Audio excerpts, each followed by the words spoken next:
মাত্র ২২ কিলোমিটার চওড়া একটা মাটির টুকরা, যা আটকে আছে ভারত, নেপাল, ভুটান আর বাংলাদেশের মাঝে। এই শিলিগুড়ি করিডোর বা চিকেন স্নেক যদি কোনোদিন বিচ্ছিন্ন হয়ে যায়, তবে ভারতের মানচিত্র থেকে পুরো উত্তর পূর্বাঞ্চল চিরতরে কেটে যাবে। কিন্তু আপনি কি জানেন, মানচিত্রের এই চিকেন স্নেকের আসল মালিক কিন্তু ভারত ছিল না। 1947 সালে দেশভাগ এবং 1975 সালে এক গোপন চালের আড়ালে লুকিয়ে আছে এক বিস্ফোরক ইতিহাস, যা নিয়ে আজ নেপাল, ভুটান ও বাংলাদেশে চলছে এক গোপন হিসেব নিকেশ।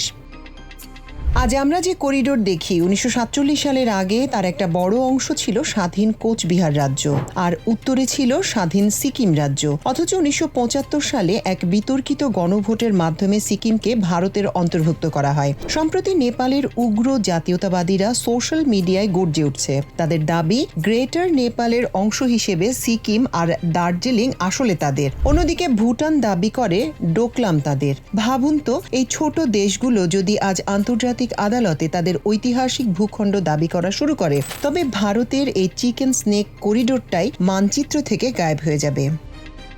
শিলিগুড়ি করিডোরের আদি ভৌগোলিক ও মনস্তাত্ত্বিক ইতিহাস ঘাঁটলে আরেকটি চমকপ্রদ তথ্য বেরিয়ে আসে।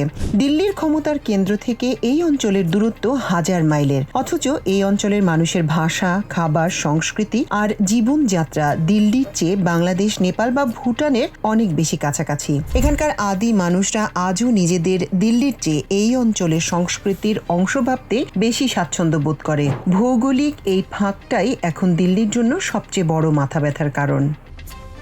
চীন যদি কখনো ডোকলাম নিয়ে নিচে নেমে আসে আর নেপাল, ভুটান যদি তাদের দাবি জোরদার করে, তবে বাংলাদেশের ঠিক উপরে থাকা ভারতের এই চিকেন স্নেক টিকিয়ে রাখা দিল্লির জন্য অসম্ভব হয়ে পড়বে। এককালের স্বাধীন রাজ্যগুলো কি তবে আবার মাথাচাড়া দিয়ে উঠবে? ভূ রাজনীতির এই ভয়ঙ্কর দাবা খেলার শেষ চালটি কার হবে? আপনার কি মনে হয়? কমেন্ট করে জানান, আর এই গোপন ইতিহাস শেয়ার করতে ভুলবেন না।